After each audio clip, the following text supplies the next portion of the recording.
ГСП онлайн. Городские новости сейчас. Сегодня по всей Ухте произошло отключение горячей воды. Причина – испытание тепловых сетей на плотность и прочность. Горячее водоснабжение возобновится по окончанию гидравлических работ. Завершить их планируют 5 июня.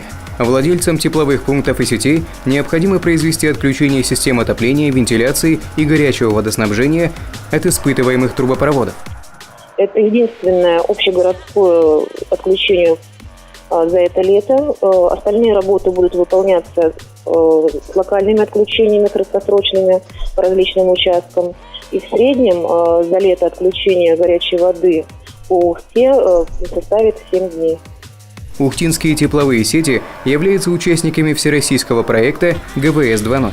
Программа направлена на снижение сроков сезонного отключения горячего водоснабжения. В этом году участниками проекта станут 25 городов, в том числе Сыктывкар, Ухта, Сосногорск и Инта. Планируется, что срок сезонного отключения по всем городам-участникам проекта не превысит 9 суток. В случае обнаружения утечек горячей воды необходимо позвонить по телефону 75 12 33.